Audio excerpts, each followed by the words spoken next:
மணக்க மணக்க நெல்லிக்காய் ரசம் வச்சு நல்ல சோறை வடித்து அதுக்கு மேலே 2 அப்பளத்தை அப்படியே நசுக்கி போட்டு அப்படியே மிக்ஸ் பண்ணி சாப்பிட்டா எவ்வளோ டேஸ்டியாக இருக்கும்.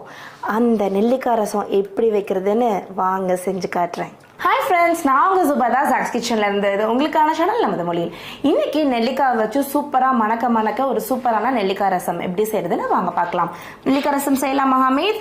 பண்ணலாமா? எங்கள் மம்மி செய்கிற ரெசிபிஸ்லாம் பிடிச்சிருக்குன்னா லைக் பண்ணுங்க.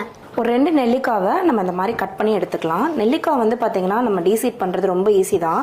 நெல்லிக்காயிலே இந்த மாதிரி நம்மளுக்கு நீளமாக கோடு இருக்கு இல்லையா, அதை வந்து ஃபஸ்ட்டு இந்த மாதிரி லைட்டாக அந்த கோட்டுக்கு மேலேயே நம்ம இந்த மாதிரி வந்து கத்தியை வச்சு இந்த மாதிரி லைட்டாக கட் பண்ணிவிட்டு அப்புறம் நீங்கள் பாருங்கள் லைட்டாக லூஸ் பண்ணோன்னா தனியாக வந்து விழுந்துடும்.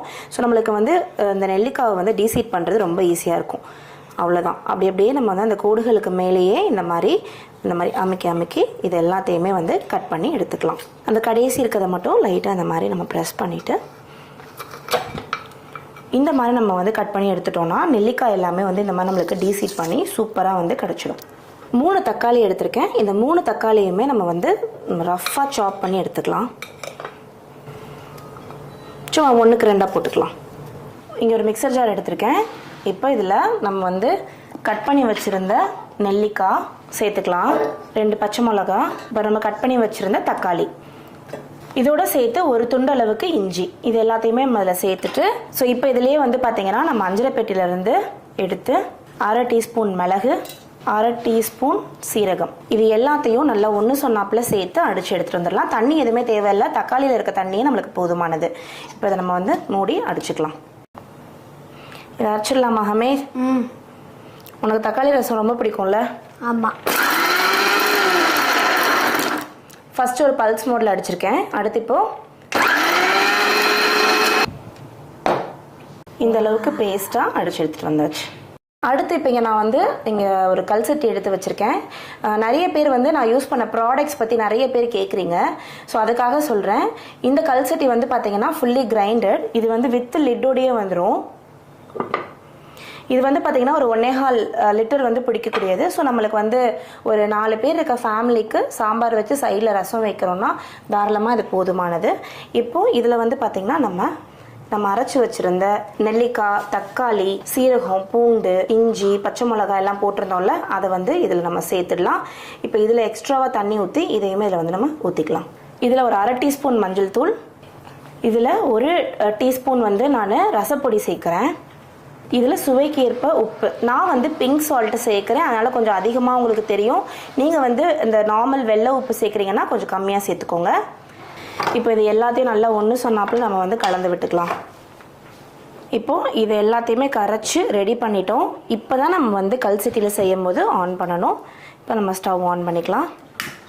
இப்போ ரசத்தை வந்து கொதிக்கிறதுக்கு ஏற்றியாச்சு. இது நம்மளுக்கு நல்லா கொதிச்சு வரட்டும். அடுத்து தாளித்து கொட்டினோன்னா மணக்க ரசம் ரெடி ஆகிடும். டேஸ்ட் பண்ணி பார்த்துடலாம் இப்போவே லைட்டாக.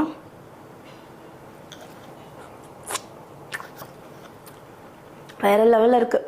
தாளிக்கவே இல்லைன்னா அவ்வளோ சூப்பராக இருக்குது. கொஞ்சம் கொதி வந்ததுக்கப்புறம் தாளிச்சிருனே காட்டுறேன். அவ்வளோதான். ரசம் பாருங்கள் நல்லா நுரக்கட்டி வர ஆரம்பிச்சிருச்சு. கல்சட்டியை பொறுத்த வரைக்கும் நுரக்கட்டும் போதே நம்ம அமர்த்திட்டோன்னா அதுக்கப்புறம் வந்து கொதிக்கிறதுக்கு சூப்பராக இருக்கும். நல்ல கரெக்டான கன்சிஸ்டன்சியில் இருக்குது. ரசத்தை பொறுத்த வரைக்கும் ரொம்ப திக்காக இருந்தால் கொஞ்சம் தண்ணி எக்ஸ்ட்ராவாக ஊற்றிக்கோங்க. ரொம்ப தண்ணியாக இருக்காத மாதிரி பார்த்துக்கோங்க. ஸோ இந்த மாதிரி எடுத்துக்கலாம். அவ்வளோதான். இப்போ நம்ம ஸ்டவ் ஆஃப் பண்ணிவிட்டு இதை இறக்கிடலாம். இப்போ இதை நம்ம இறக்கிடலாம். நான் ஸ்டவ் ஆஃப் பண்ணிட்டேன், ஆனால் எவ்வளோ தலை கொதிக்குது. கீழே ஸ்டவ் ஆஃபில் இருக்குது. ஸோ கல்சட்டியை பொறுத்த வரைக்கும் போஸ்ட் குக்கிங் வந்து அதிகமாக இருக்கும். ஸோ அதனால் கல்சட்டியில் ரசம் வைக்கிறீங்கன்னா அதை பார்த்துக்கோங்க. ரொம்ப கொதிச்சிச்சுன்னா அப்புறம் திக்காயிடும் ரசம். அப்படியே நம்ம தலைன்னு கொதிக்கிற ரசத்தை இறக்கி வச்சிடலாம். இப்போ இதில் ஒரே ஒரு குழிக்கரண்டி அளவுக்கு நான் வந்து பருப்பு வேக வச்ச தண்ணி, கொஞ்சம் பருப்பும் தண்ணியுமா சேர்த்து இதில் வந்து சேர்த்துருக்கேன்.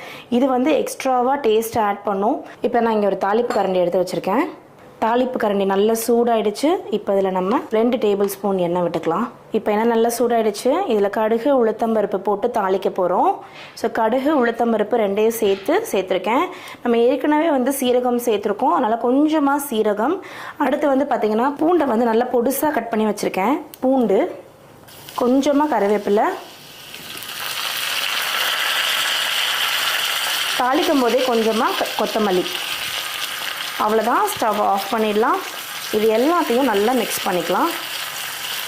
நம்மளோட தாளிப்பு ரெடி. இப்போ இந்த தாளிப்பை நம்ம இதில் கொட்டிடலாம் வாங்க. ஸோ தாளித்து இதில் நம்ம சேர்த்துடலாம்.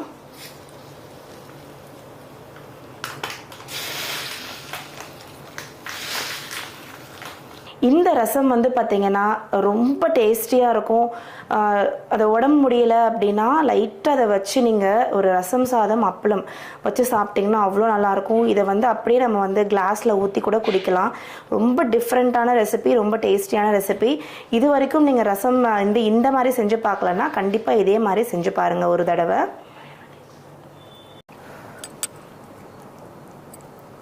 எப்படி இருக்காமே?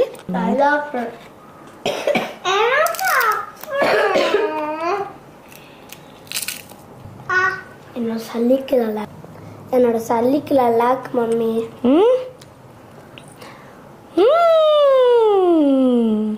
இவ்ஸாக்கு பிடிச்சிருக்கா?